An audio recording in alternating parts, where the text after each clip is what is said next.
आप देख रहे हैं न्यूज़ सैर इंडिया और मैं हूं अरफाज अहमद डैंग। आज की खास मुलाकात में हमारे साथ मौजूद हैं एडवोकेट मोहम्मद आज़म जी, जो कि पीडीपी से लीडर भी हैं। सर, स्वागत है आपका न्यूज़ सैर इंडिया में। शुक्रिया टैंक साहब, बहुत बहुत शुक्रिया आपका। आज़म भाई, जिस तरह से कल जो एक एज रिलैक्सेशन जो मिली है यूथ के लिए, क्या कहना चाहेंगे? क्या ये वाकई में एक खुशामद कदम है या एक मजाक जो है युवाओं के साथ किया जा रहा है?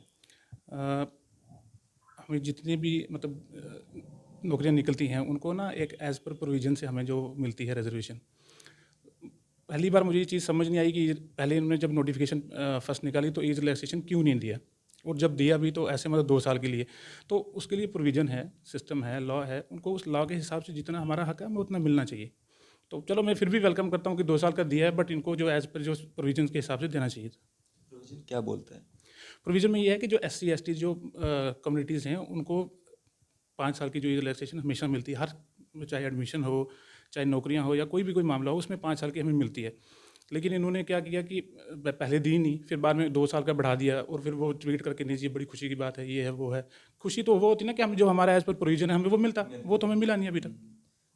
क्या मतलब इसमें भी मतलब पॉलिटिक्स की जा रही है? मतलब 400 जो और 800 से 400 कर दिया गया, एज रिलैक्सेशन को एज बढ़ा के 30 कर दिया गया, इसमें भी पॉलिटिक्स की जा रही है? हाँ, डेफ़िनेटली पॉलिटिक्स तो है ही ये चीज़ों को। पहले इनको इतना तो पहले जो जब कोई भी पोस्टें निकलती हैं तो वो डिपार्टमेंट से मंगवाई जाती है कि कितनी आपकी रिक्वायरमेंट है। तो रिक्वायरमेंट जब अगर पुलिस डिपार्टमेंट ने 800 दी है तो एलजी साहब ने लिख दिया कि 1200 हो जाएँगी। ठीक है, मतलब वो तो हमारा फ़ायदा है कि 1200 हो जाएँगी। लेकिन जो हमारी, मैं रिज़र्वेशन की बात करता हूँ कि रिज़र्वेशन जो होनी चाहिए थी उस हिसाब से हमें प्रोविज़न नहीं मिल रहे। और एक तरफ से ये हमें कहते हैं कि हम आपको ये पॉलिटिकल रिज़र्वेशन दे रहे हैं, ये दे रहे हैं, वो दे रहे हैं। अगर पॉलिटिकल रिज़र्वेशन दे रहे हो तो जो हमारी बेसिक रिज़र्वेशन है वो कहाँ जा रही है?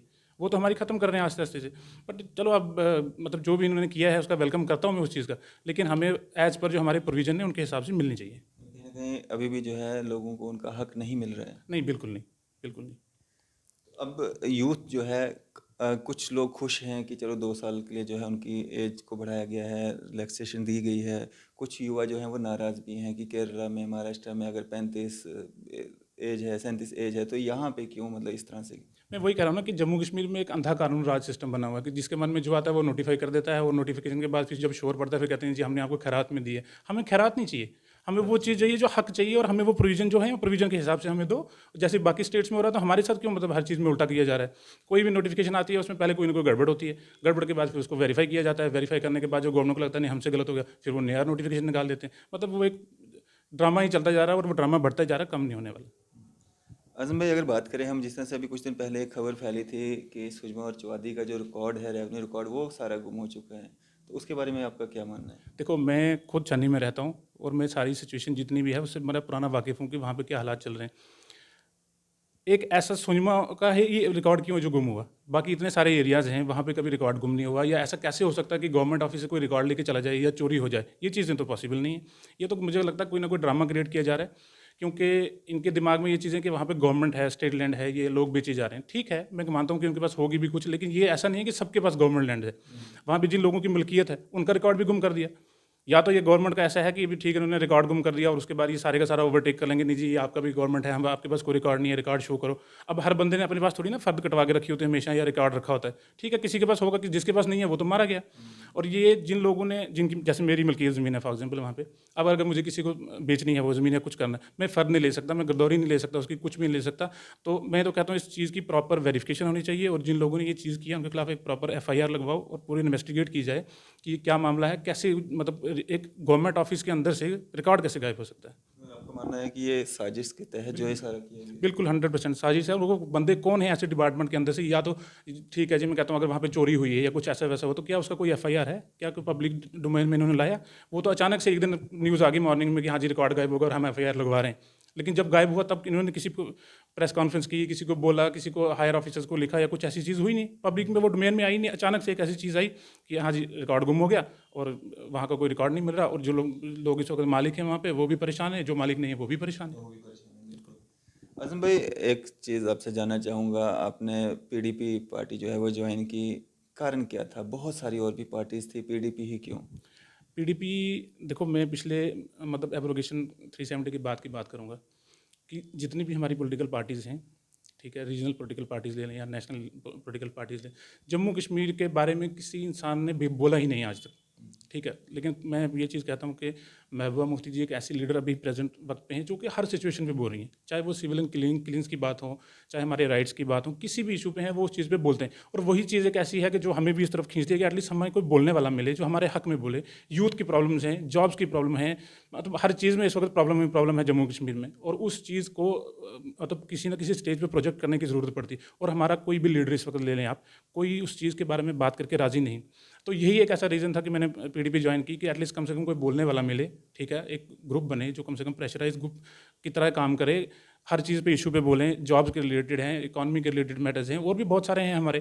तो उस चीज़ को मद्देनज़र रखते हुए तो मैंने ज्वाइन की थी। भाजपा के नेता तो पीडीपी को और मैडम महबूबा मुफ्ती को एंटी नेशनल कहते हैं। नहीं, देखो, किसी के कहने से कोई फ़र्क नहीं पड़ता। वो क्या कर रहे हैं, अगर इंटरनेशनल है, कोई ऐसी चीज़ है तो उसके लिए कानून है, बड़ी सारी चीज़ें हैं, ठीक है?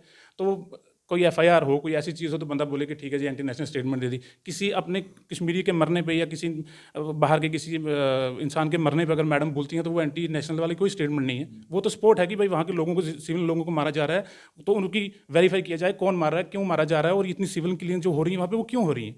तो उसमें एंटी नेशनल वाली तो मुझे ऐसा कोई लगता नहीं स्टेटमेंट है या कोई बात है। आप क्या मानते हैं, मतलब सिविल किलिंग्स जो हो रही हैं इसके मेन कारण क्या, और क्यों नहीं वो लोग पकड़े जाते हैं जो इस तरह का ये काम करते हैं?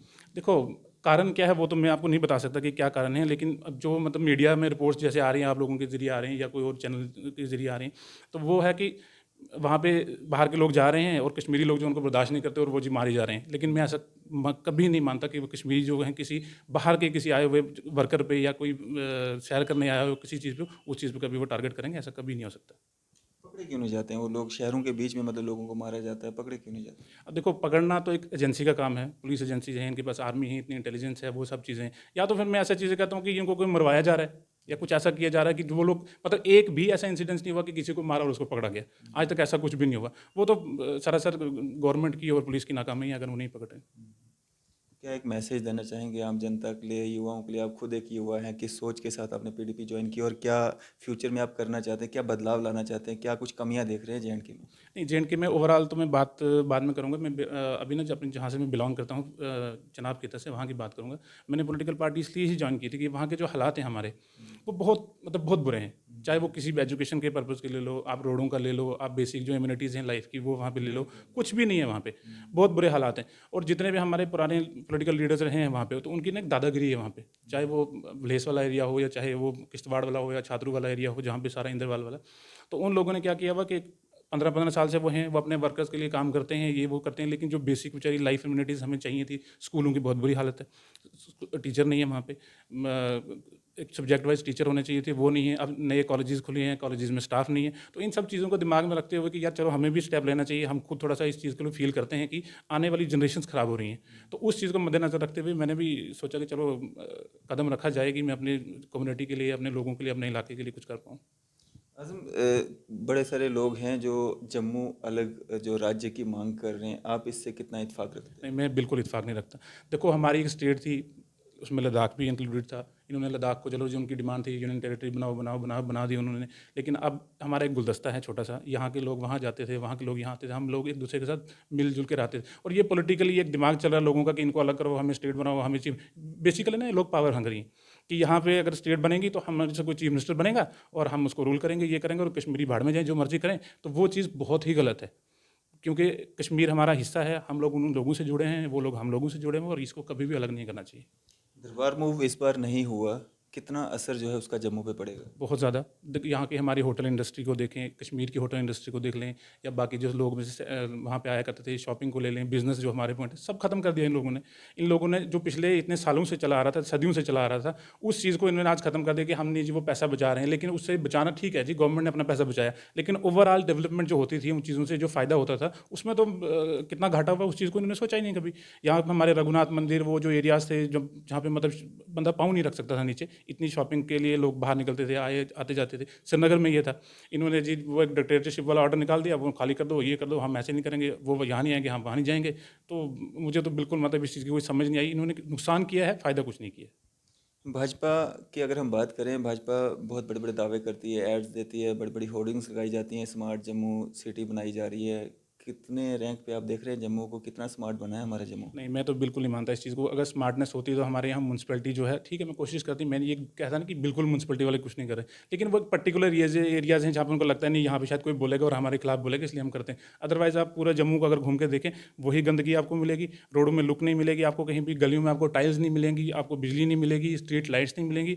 तो अगर आप ये सब चीज़ें हैं नहीं तो स्मार्ट सिटी किस चीज़ की? बड़े बड़े होर्डिंग लगाने से तो बन नहीं सकती स्मार्ट सिटी। वो 4 जगह लगा दी, ये बस स्टैंड है, ये है, तो उन चीज़ों से मैं तो मानता कि यहाँ पे डेवलपमेंट जो हुई है, अगर स्मार्ट सिटी का नाम पे हो तो मैं कहता हूँ सिर्फ 5% तक हुई है।